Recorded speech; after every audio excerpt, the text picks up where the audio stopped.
이게 지금 여기 이 차트의 세 번째 줄 같은 데 보면 물질 황금 맞는 뭐 실용주의. 여러분 실용주의 예전에 지금 있는 정권의 2번 전에 어떤 사람이 교회 다니는 사람이 정권 잡았을 때 실용주의라고 하는 얘기가 엄청나게 나왔어요.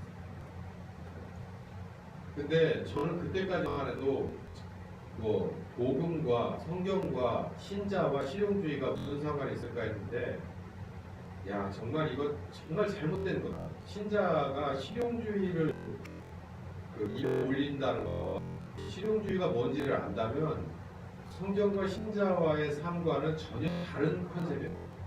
근데 우리 실용주의적인 관점에서 신학도 있어요. 그런 차원에서 신학도 있고, 그런 차원에서 기독교 교육도 있고, 그런 차원에서 이게 교회가 운영되기도 하니까 이게 지금 사욕이 극대화된 사회가 우리가 안 되는데 본받지 말라고 했는데 세대를 본받고 있는 거예요. 교회 안에서도 신자로서 나가 살 때도 우리는 이런 사욕이 극대화된 이런 거 따라가면 안 된다. 그럼 여기서도 오늘 설교의 결론이 나올 수 있는데 사욕의 반대말은 뭐겠냐? 나의 욕심 반대말은 뭐겠냐? 너의 욕심, 우리의 욕심. 문법적으로 봐서 사욕의 반대말은 공적인 욕심이겠죠. 근데 우리는 신자니까 나의 사욕의 반대말은 하나님의 뜻이겠죠. 나를 위해서 하나님을 믿냐? 물론 그렇게 시작할 수도 있어요. 그러나 어떻게 완성해야 되냐면 하나님을 위한 나로 완성이 돼요. 그러니까 이 세대는 어디까지냐면 하나님조차도 나를 위해서 얼마든지 섬길 수 있고 배반할 수 있고 변조시킬 수 있고 그런 세상이라는 거예요. 이 세대를 본받지 말라. 그러니까 주인이 누구예요? 나죠. 내가 하나님이 되어버리는 거예요. 이런 세상을 따르는 무비판적으로 맹목적으로 광신적으로 따르는 이런 사람은 이런 사람들의 세상을 본받지 말아라. 이 세상 사는 사람들과 똑같이 살면 안 된다. 그렇게 하지 마라. 왜? 그러므로 복음이라는 걸 다 알았으니까 그러면 안 된다. 새로운 마음으로 변화를 받아라. 그러지 말고 너희들의 마음을 새롭게 해라. 그 새롭게 하는데 포인트는 뭐냐면 내가 새롭게 해야지 라고 작심을 한다고 되는 게 아니에요. 내가 마음을 그렇게 고쳐먹는다고 되는 게 아니에요. 우리 마음을 고쳐먹습니다. 어떻게 생각하십니까? 이걸 지금 다루는 시간이 아니라 정말 이 얘기도 꼭 하고 싶은 얘기지만 쉽게 넘어가는데 내가 마음을 고쳐먹을 수 있어요. 얼마든지. 하루면 10번, 몇백 번, 몇천 번을 고쳐먹을 수가 있어요. 좋은 쪽으로든 나쁜 쪽으로든. 그러니까 그게 됩니까? 안 되는 거예요. 새로운 마음으로 변화를 자기 스스로가 하는 게 아니라 그렇게 해주시는 거예요. 수동이다. 우리 이전의 마음이 어땠냐? 빛이 아닌 어둠이었다. 그건 뭐냐면 하나님 보시기에 착하지도 않고 하나님 보시기에 의롭지도 않고 하나님 보시기에 진실하지도 않은 것이 우리들의 피와 살이었다. 우리들의 삶의 가치였고 목적이었다. 그런 데서 이제 더 이상 살면 안 돼. 왜? 여러분은 복음이 뭔지를 알았습니다. 이제 빛의 열매로 나와야 된다는 거예요. 그렇지 않으면 신자로서의 명찰도 하나님이 보실 때 의미가 없는 거고 교회라고 하는 것이 하나님 보실 때 그건 우리들의 집단일 뿐이다. 우리는 어둠의 자녀였지만 이제는 빛의 자녀이기 때문에 빛의 자녀다워야 된다. 육신을 쫓아가는 그런 사람의 종노릇을 더 이상 하면 안 된다. 이렇게 생각하실 수 있어요. 이게 이 바울의 로마서 6장은 정말 좀 과격합니다. 표현이. 우리는 그때나 지금이나 만물의 영장이라고 생각해요. 우리는 사람이 굉장히 그래도 나름대로 고등한 동물이라고 배워요. 어렸을 때부터 학교에 가면. 고등동물 중에 고등동물이에요. 그래서 만물의 영장이라고도 가르치고 그렇게 가르치는데 여기 보면 종이라고 말해요. 육신의 종이라고. 근데 이 말이 전혀 틀린 게 아니에요. 조금 이걸 학술적으로 부드럽거나 좀 내용상 깊이 있게 만들지를 않아서 그렇지 이게 맞는 말이에요. 종이라는 게 뭘까요? 저희 집에 개가 있어요. 애가 하도 이제 나이가 먹고 빌빌하고 털도 윤기가 빠져서 제가 하도 글쎄 제 아내한테 하자고 했습니다. 그래서 여기 있잖아 애 간식 좀 사서 밥에다 섞어 주자고 그랬더니 한참 고민하다가 자기가 이걸 사자고 샀어요. 그래가지고 이제 어제 제가 와서 이제 밥에다 이렇게 섞어주려고 하니까 있죠. 얘가 압니다. 알아요.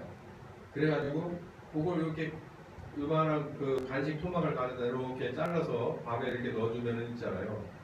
골똘하게 쳐다봅니다. 저거 뭘까?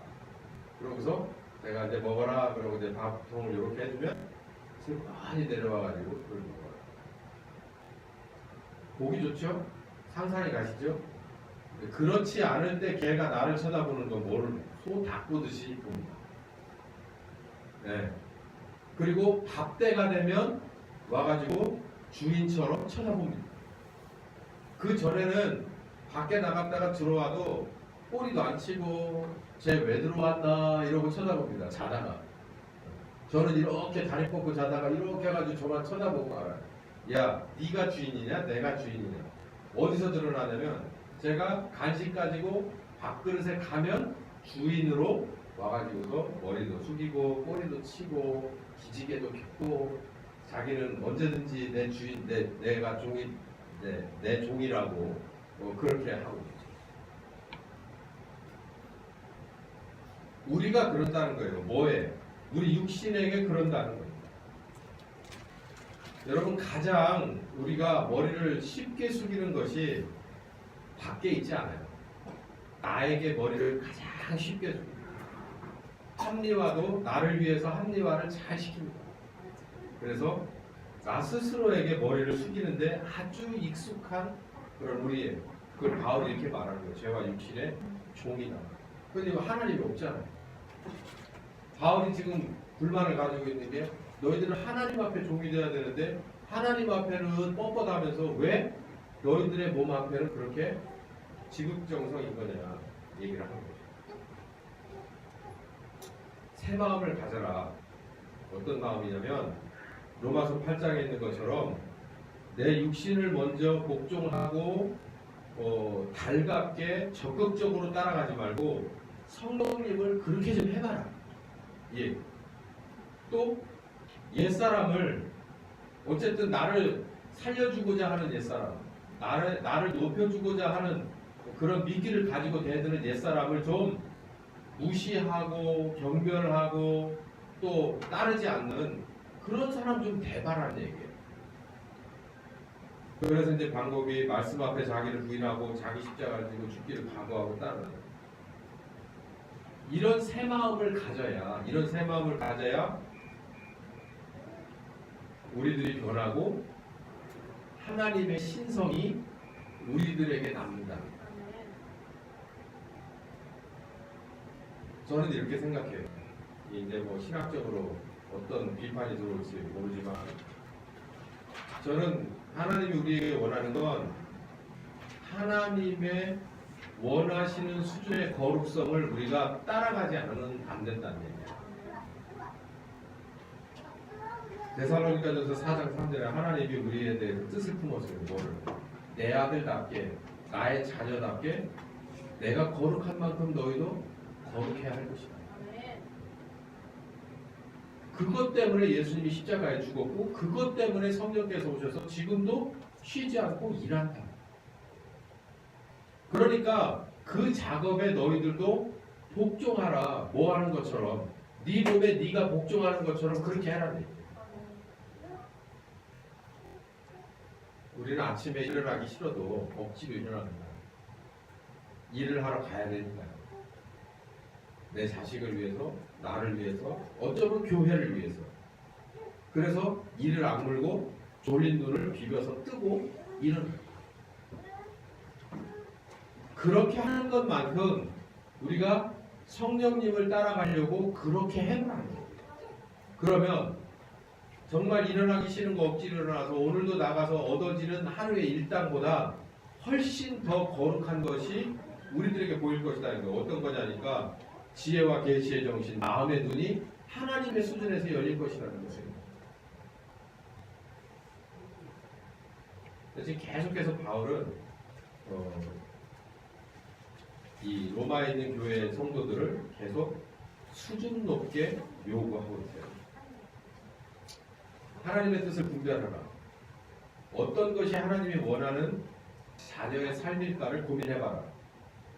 어렸을 때는 전혀 고민하지 않아. 저렇게 뒤에 있는 꼬맹이 둘은요, 어떻게 해야 내가 부모가 내가 나를 보고서 흐뭇해할까를 전혀 생각하지 않고 오히려 어떻게 해야 나 때문에 힘들어질까, 이게 그렇게 생각하는 것처럼 애가 막 반대로 가죠. 근데 이게 하나님의 뜻을 분별할 줄 아는 성숙한 신자가 되라는 거예요. 어떻게 해야 하나님이 기뻐하는 사람이 될까를 고민하라. 근데 더 말할 것 없이 그냥 제가 오늘 꼭 말하고 싶은 건 뭐냐면, 하나님이 기뻐하시는 일을 하려면 내가 기뻐하던 것을 하지 마야 돼요. 그래야 하나님이 기뻐해요. 내가 원래 출신이 죄인이라서 여지까지 그냥 맛있게 먹고 즐겁게 하던 말과 행동들, 마음은요, 하나님이 보실 때 쓸 게 하나도 없어요. 그러니까 그걸 내버리는 것이 하나님이 볼 때 기뻐하는 거라는 거예요. 그러니까 우리는 어둠의 자녀였다, 빛으로 나와야 되는 건데, 어둠에 사는 건 너무너무 쉽고 너무 좋아.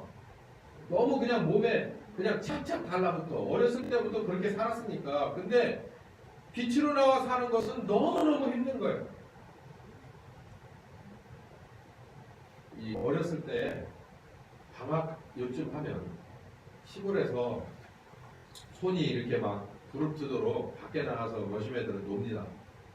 아침에 이렇게 밥 먹으면요, 깨끗하게 입혀가지고 밖에 나가요. 그러면 이제 뭐 일단 누군가가 모닥불을 피워놓고 있죠.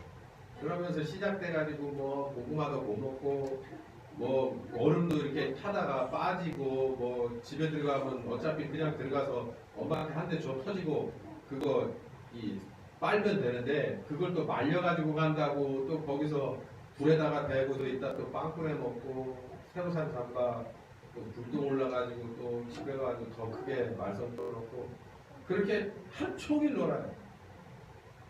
그러던 애들이 이제 방학이 끝날 때쯤 됩니다. 요쯤 되겠죠. 그럼 어떻게 될까요? 그나마 숙제를 좀 해야 되잖아요. 그러니까 이제 동네 애들이 없어요. 숙제하러 포기한 애들도 있지만, 그래도 좀 착실한 애들은 숙제하려고 동네 애들이 조용해요. 학교 가기 한 일주일 전에 되면은, 그러면서 서로 집에 왔다 갔다 합니다. 뭐 하려고? 숙제 좀 보여달라고 왔다 갔다 하면서. 근데 여러분, 다 비슷한 경험이 있겠지만 한 3주, 4주, 한 달 반 이상을 밖에서만 살았어. 밖에서만. 그러다가 방에 들어가가지고서 밥상이나 책상 앞에 앉아가지고 뭐 해야 할 숙제를 한다 하잖아요. 솔직히 제가 고백하면요, 방학 때 방학식 하면서 책가방 갖다 던져놓은 게 그냥 그 자리에 그대로 있어요.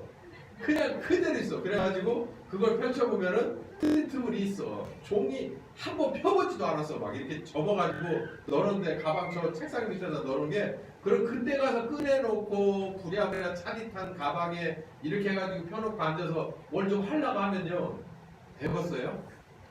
숙제 3개 하면은 많이 해갖고 가는 건데, 그 3개 중에서 가장 힘든 숙제가 뭘까요? 일기입니다. 일기. 쓰는 거는 괜찮아. 이렇게 뭐 대충 이렇게 쓴다고 쳐. 하도 뭐 맨날 그 얘기가 그 얘기잖아. 아침에 일어나서 뭐하고 똥 싸고 잤다. 이 얘기니까 딱 쓰는데 뭐가 필요하죠? 날씨가 필요하잖아요. 날씨가.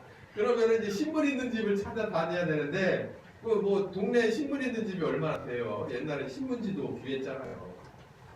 그러니까 이제 날씨나는 다 비워놓고 뭐 부랴부랴 뭐 어떻게 해서 적기도 하고, 그랬던 기억이 나요. 밖에서 그냥 그렇게 살던 애가 이 환한 이 독서실 같은 분위기는 아니어도 공부할 수 있는 그 분위기, 말끔한 밥상, 책상, 또 깨끗한 노트, 뭐 필기구 어울려요? 안 안 어울리죠. 적응이 안 되죠. 나는 그냥 여기서 있고 싶은 거예요. 그런데 학생이니까 이렇게 해서 다시 공부하는 시동을 걸고 학교를 또 열심히 다녀야 되는 거예요. 그럼 우리는 신자잖아요. 우리 신자인데 교회 다니는 데까지는 이제 웬만해졌잖아요. 우리 교회 다니는 거는 게 웬만해졌어요. 그 어느 교회는 이런 것도 맨날 광고할 거예요. 우리 교회는 그거 안 하잖아요. 주일날 빠지지 마십시오. 주일날 빠지면 그 다음날 목사님 신방 갑니다. 이런 거는 이제 우리 교회는 그런 수준은 넘어선 거야. 그러니까 특별한 무슨 문제가 아닌 이상은 야 이거 정말 문제다. 이런 거가 아니면은 교회 나오는 것에 대해서 제가 광고를 할 필요가 없는 수준에 됐어요. 그 교회 많이 올라간 거죠. 그것도 졸업 못하는 교회가 많이. 예수님 오실 때까지 그것도 졸업 못하는 성도들 많을 거예요. 근데 우리는 그럴 필요가 없는 이 정도 수준은 올라섰단 말이에요. 그것도 쉬운 문제는 아니죠. 근데 문제는 오늘 바울은 우리에게 뭘 요구하냐면 이렇게 달리는 말에 채찍을 한 번 더 때려서 가속도를 붙이려고 하듯이 좀 더 나은 단계를 말하는 거예요. 지금 하나님이 너의 이런 모습을 더 보고 싶어해. 아들을 십자가의 대속물로 주고 너희들에게 성령을 보내서 은혜를 주시는 건 하나님의 신성에 도달하라고 하는 거야. 이 계속해서 더 잡아다니고 그것 중에 하나가 뭐냐면 분명히 신자로서 여기서만 구분되는 게 아니라 여기서는 다 비슷해. 소금이고 빛이에요. 그러나 밖에 나가서도 분명히 소금이고 빛이어야 한다는 거예요. 교회를 출석하는 사람이 분명해요. 특히 우리 교회는. 그러나 교회 나가서도 저 사람은 하나교회 신자가 맞구나라는 게 분명하게 드러나줘야 된다는 거예요. 그걸 하나님이 우리에게 요구하신다는 거예요. 온전한 피조물로 완벽하게 변화돼야 돼요. 아유 우리 같은 사람 원래 죄인이고 인간이라서 저는 이 소리 가장 싫어합니다. 하나님의 뜻은 너희의 거룩함이라고 했어요. 그러면 거기로 가야 되죠. 물론 우리는 항상 겸손하게 성령님 앞에 마음의 무릎을 꿇어야 합니다. 그러나 아유 뭐 사람인지라 제 앞에서 하지 마세요. 특별교육 들어갑니다. 사람이 누가 몰라. 나는 그럼 사람 아니? 사람이어요. 실망스러울 때 있어요. 그러나 그 생각은 한 2, 3초만 하세요. 그게 길어져서 3분 이상 가게 되면 내가 앞으로 나가는 것을 방해합니다. 2, 3초만 하세요. 그럼에도 불구하고 다시 온전한 피조물을 향해서 다시 내가 이렇게 잘못했구나. 한 2, 3초만 생각하세요. 그리고 다시 도전하는 거예요. 새로운 피조물로서 영향력을 발휘하면서 교회 안에서는 영향력을 발휘합니다. 우리 교회 많지 않죠. 오늘 성가대 3명 있는데 성가대 하시는 분들이 다 식사당번도 하고 뭣도 하고 다 우리 교회는 막 짐을 다 무겁게 져 있습니다. 여기서는 분명히 우리 교회는 정말 누구나 다 열심히 이렇게 하고 있구나. 세상에 나가서도 저 사람이 신자가 맞구나. 저 사람의 영향력이 이 정도 되는구나 라는 게 분명히 드러나줘야 돼요. 이거는 시간이 조금 걸립니다. 교회 안에서는 신자들 사이에 껴서 성가대도 따라하고 식사당번도 따라하고 청소도 하고 교회에서 무슨 일이 있으면 교사도 하고 뭣도 하고 1인 다역을 하는 건 어쩌면 이 안에서는 수월할 수 있어요. 그러나 신자로서의 영향력이 밖에서 드러나는 건 쉽지 않아요. 언제 드러날까? 소금은 짤 때 드러납니다. 빛은요 밝아지거나 뜨거웠을 때 되는 거예요. 그 상대는 그렇지 않다는 얘기죠. 상대는 거짓인데 나는 진실로 가야 그때 구분이 되는 거예요.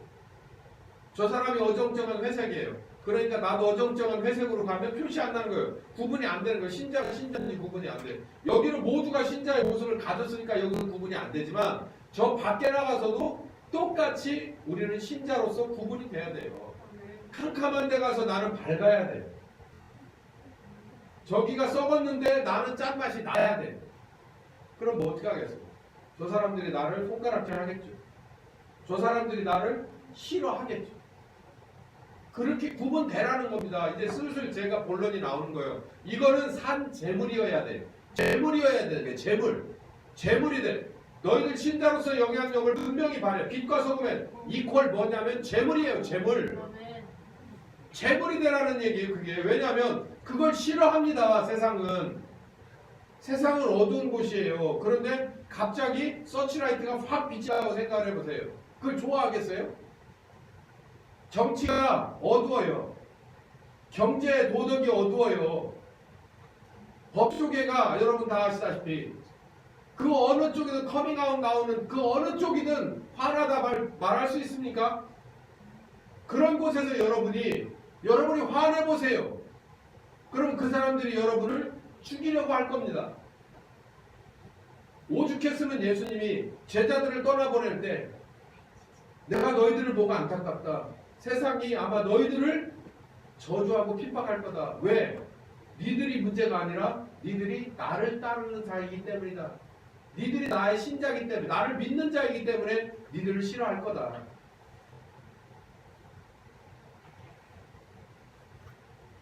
새로운 피조물로서 분명히 다른 면모를 여기서 보여야 된다는 거예요.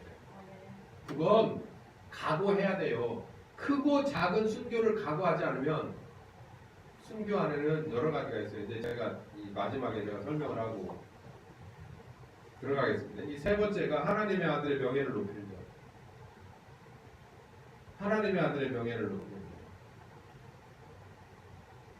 제가 글쎄 또 이 동영상 보는 어떤 사람이 또 저 목사님은 문화 사대주의자야 뭐 이런 얘기를 할 텐데 뭐 그렇게 얘기해도 괜찮을 것 같아요. 지금 저 미국에 있는 정부 밑에 있는 요인들 중에 대부분이 군 출신입니다. 현역이든 예비역이든. 근데 그 군 출신 중에서 자기 아들이 아프간 전쟁에서 전사를 한 사람이 있어요. 그 비하인드 스토리를 여러분 읽어보셨어요?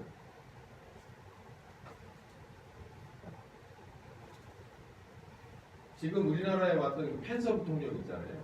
그 평창에서 김여정이하고 합석을 안 하겠다고 했다네 어쩌고저쩌고 그 구설수령이. 그 사람은 자기 아버지가 6.25 참전을 한.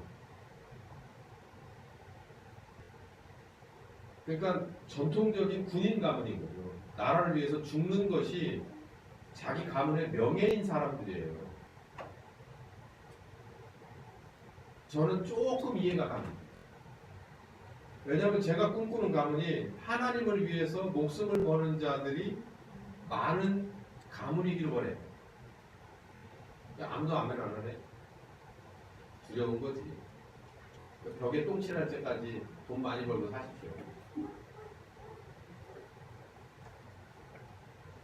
하나님의 아들의 명예를 높이는 것이 자기 인생에 정말 값진 그런 결말이었습니다 라고 할 만한 거 이게 바울이 지금 로마의 교회에 요구하는 그 재물의 정신이에요.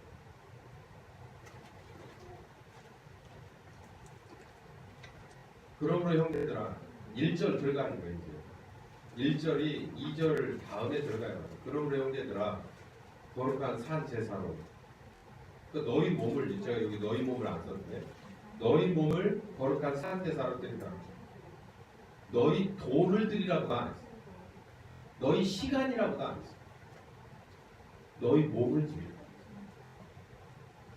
여러분에게 주어진 시간은 꽤 많죠. 여러분에게 주어진 돈도 부자들은 많고 없어도 가서 벌면 됩니다. 근데 희한하게 바울이 뭐라고 했냐면 그러므로 형제들아 네가 복음을 다 듣고 알았다면 너의 몸을 드리라. 너 하나뿐 너에게 하나뿐인 네 몸을 드리라. 거룩한 산제사 하나님이 기뻐하시는 산제사 하나님이 가장 기뻐한다는 거예요. 뭐를? 내 몸을 산 제물로 내놓는 거. 우리 계시록 공부하고 있잖아요. 계시록에서 보면 하나님이 가장 기뻐하시는 게 두 가지가 있어요. 뭐 두 가지 이외에는 기뻐도 안 하시지만 하나는 복음 때문에 순교당한 사람, 그리고 하나는 복음 때문에 666의 표를 안 받은 사람. 그러니까 이건 목숨이 떨어진 순교자고 이거는 목숨이 안 떨어졌지만 순교자의 길을 가고 있는 사람인 거예요. 그 거룩한 산 제사로 네 몸을 내놓으라는 거예요. 아브라함 얘기예요. 아브라함이 처음에는 아들 달라고 엄청 쫓아다녔어요. 외도도 해가면서 자식도 가져다가 앞에다 놔봤어요. 근데 하나님이 그 아들을 줬어요. 100세. 그러고서 소년이 될 만큼 잘 키웠어요. 그러다가 아브라함의 신앙도 성장하고 믿음도 성장해서 이제 웬만큼 클라이막스에 딱 도달했을 때 하나님이 아브라함에게 거기 보면 시험했다고 그러잖아요. 마지막 파이널 테스트를 하는데 뭘 달라고 해요? 이 아들 내놔봐. 어쩌면 자기가 제물로 드려지는 것도 쉽지 않겠지만 아브라함에게서는 아들도 쉽지 않은 거죠. 그것처럼 하나밖에 없는 자기를 내놓으라. 제물로 바쳐진다. 이건 사실 우리 예수님이 모범을 보여주셨어요. 그러니까 너희들이 나를 따라오려거든. 그러니까 따라가는데 어디까지 따라가? 적당히 은혜 받고 구원받는 데까지가 아니라 예수님이 가셨던 그 마지막 길까지 따라가려고 하는 거예요. 아멘. 거기까지 가야 돼.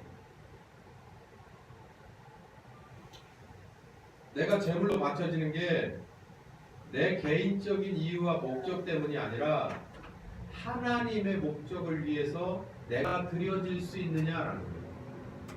내가 내 십자가를 들 때 대부분 뭐 때문에 지느냐면 내가 아파서 지거나 내가 문제가 생겨서 지거나 여러 가지 어려움에 빠져서 하나님 앞에 나와서 예수의 은혜를 달라고 구걸을 하죠. 그러면서 웬만한 건 참고 견디면서 그 은혜를 받아요. 그런 데서 넘겨져서 이제 그러므로 형제들아 너희 몸을 거룩한 산 제사로 드려. 그럴 수 있겠냐?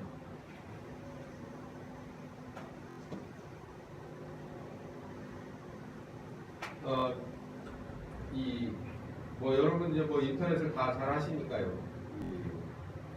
제가 이렇게 쳐봤어요. 재물이라고 쳐봤습니다. 재물이라고 쳐봤더니 거기 이미지를 검색하면 많은 것들이 거기에 이미지, 그 사진 비슷하게 나와요. 근데 그 중에서 그래도 비교적 덜 이렇게 끔찍한 걸 제가 이렇게 올렸어요. 재물. 거기 보면 사진도 아니고 이렇게 일러스트겠지만 아주 보기에 힘든 것들도 많이 나옵니다. 삽화식으로 이렇게 나오는데, 그러니까 바로 예수님이 이게 바로 어딜 말하냐면 이사야 53장 7절부터 8절에 보니까 예수님이 십자가에 죽으시는 것을 이사야가 이렇게 미리 이렇게 예언을 했잖아요.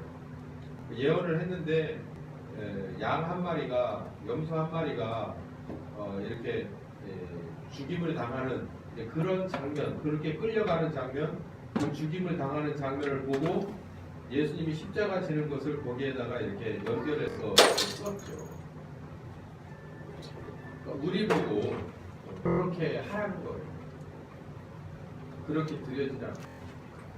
처음에 우리의 시작이 나 한 사람의 크고 작은 이유 때문에 신앙생활을 시작하더라도 결국은 이렇게 제물로서 너희들을 하나님의 성품에, 하나님의 거룩한 신성에 도달해서 이런 모습으로 드러나야 할 것이다 라는 것이 바울의 요구입니다. 제물은 상황과 여건에 따라서요, 크게는 소도 드리고 양도 드리고 염소도 드리고 작게는 비둘기도 드리고요, 또 종류별로 볼 때는 곡식의 가루도 이렇게 드리고 기름도 드렸습니다. 그렇지만 지금 제가 여기에 열거한 모든 그 제물들이 우리 삼자 입장에서 볼 때는 그게 다 다르게 보이지만 그 제물들의 공통점이 뭐냐면 결국은 생명을 내놓는 것에 있어요. 생명을 내놓는 것. 그러니까 하나님이, 예수님이 예루살렘 성전에서 뭐 팔고 하는 걸 보고 그냥 막 발칵 뒤집혔잖아요. 아마도 그건 이런 문제일 거예요. 그 생명 하나를 자기와 하나님을 위해서 이렇게 뭐랄까요? 취하는 거잖아요. 생명을 취하는 거죠. 죽이는 거잖아요. 재물이 그런 건데. 그런데 그런 일을 하면서 마음에 요만큼도 감동이 없다. 요만큼도 반성이 없다. 오히려 이것 때문에 내가 돈을 얼마를 더 벌고 이것 때문에 내 장사가 오늘 더 잘 되냐 안 되냐 요 생각만 하고 있더라는 얘기죠. 그러니까는 이거는 아니다 싶어서 만민이 기도하는 집에 와서 니들은 장사 소굴로 만들었냐? 그러고서 이러지 말고 다 나가라. 다 뒤집어 엎어버릴까? 자기가 만약에 그 짐승들 저기서 죽음을 대기해야 돼. 오늘 내가 몇 시쯤에 선택감을 받아서 끌려가서 저 단 아래서 피를 흘리고 죽어야 할 그런 짐승의 입장에서 한 번만이라도 생각을 했다면 그 예수님이 거기 가서 그렇게 하지 않았을 거예요. 하물며 그 사람들이 예수님처럼 살아있는 하나님의 아들이 재물처럼 십자가에 죽어야 되는 반열에 가라? 갈 수 있겠어요? 못하죠. 갈 생각도 없고 못하죠. 이걸 누구한테 요구하는 거냐면 로마서 12장에 와서 요구하는 거예요. 로마서 1장에서도 이런 얘기 안 해요. 1장, 2장, 3장 계속해서 담담하게 풀어가고 마지막 12장에 가서 얘기하는 거예요. 저도 여러분한테 이 얘기하는 거예요. 저는 이 문제에 관해서 전 진짜 오래전부터 고민해왔어요. 한동안 저는 정말 고민해가면서 이 문제에 대해서 늘 도전을 받아왔어요. 근데 저는 이제 지금 2018년에 우리 교회에게 이 얘기를 하고 있는 거예요. 지금. 그러니까 이게 센 소리라고요? 아니에요. 이게 원래는 애초부터 다 하나님의 계획과 뜻에 나와 있던 거예요. 그러나 이게 어렸을 때부터 이 얘기를 하면 안 되겠, 이거 받아들일 수가 없는 거예요. 살으려고 나온 사람한테 네가 주를 위해 죽어라 그러면은 죽겠어요? 여러분 저 처음 만나서 십자가 져야 된다고 얘기했을 때 어떤 한 사람이 십자가 지겠습니다라고 한 사람이 어디 있어요? 내가 무슨 잘못을 했다고 십자가 져요? 십중팔구는 다 그 얘기했잖아. 이제는 십자가만이 길이라는 걸 알아요? 그러면 이제는 내가 주를 위해서 죽는 게 최선이다라는 것도 알아야 돼요. 뭐가? 내 마음이 생각이 내 입이 뭐 이런 거가 아니라 내 주머니가 이런 거가 아니라 내가 죽는 거 그게 최선이고 그게 궁극적으로 하나님이 우리에게 원하시는 바다 신자에게 원하는 바다. 그러므로 형제들아 내가 하나님의 자비하심으로 정말 심사숙고하고 고민하며 너희들에게 권면하노니 하나님이 기뻐하시는 산제사로 너희 몸을 드리라. 순교해라 라는 얘기예요. 여러분 만약에 이 문제까지 해결된 사람이 이 세상에 나갔다 칩시다. 뭐가 두렵습니까? 그런 사람이 나가는 곳마다 하나님의 기적이 나타나요. 하나님의 손이 나타나 하나님의 손이 마구 휘둘러서 흐트러뜨리고 깨고 생명을 취해 가기도 하고 하나님의 손이 나타나 권세와 능력을 주기도 하고 어쩌면 그 사람의 땅끝이라면 거기서 그 사람이 하나님의 이름을 영광스럽게 높이고 죽겠죠. 스테반 짰습니다. 스테반이 하나님의 이름을 높이고 죽었습니다.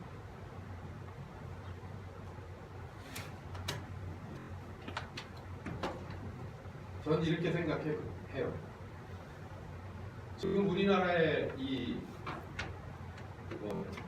여러분이 어떻게 생각하실지 모르지만 전 생각보다 훨씬 더 위급한 상황이고 어쩌면 이 상황에서 우리나라의 역사에 돌이킬 수 없는 상황으로 빠져들어갈 수도 있는 가능성이 있어 보인다고 생각해요.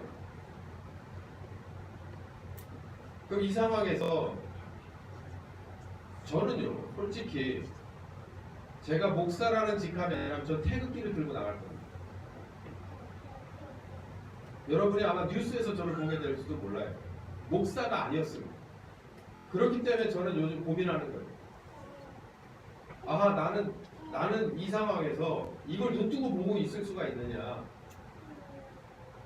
제 정치 성향은 그쪽이에요. 근데 제가 목사기 때문에 성경에 매여 있고 성령님께 매여 있기 때문에 그냥 저는 듣고 보는 걸로만 저를 누르고 있어요. 그러면서 제가 슬슬 갈피를 잡아갑니다. 뭘로 갈피를 잡아가냐면 우리나라의 지금의 이 문제는 기존에 있던 교회의 목사와 장로와 신학자들과 그리고 우리 믿음의 선배들이 나라 꼴을 이 모양으로 만들어놨어요. 신자가 신자다웠으면 정치계에서, 신자가 신자다웠으면 의료계나 법조계에서, 문학계에서 그랬다면 이렇게 됐겠느냐? 그렇지 않은 선진국들이 많지 않느냐? 교회가 왕성해서 그 효과를 지금까지 보는 나라들은 그렇지 않지 않느냐? 그 우리는 뭐냐? 교회가 제대로 위치를 못 잡고 신자가 신자, 목사가 목사, 신학자가 신학자 위치가 똑바로 돼 있지 않고 무엇보다도 이 오늘 제가 그러므로 형제들아 너희 거룩한 산제사로 드리라라고 하는 거기까지 간 교회가 얼마나 있었겠는가.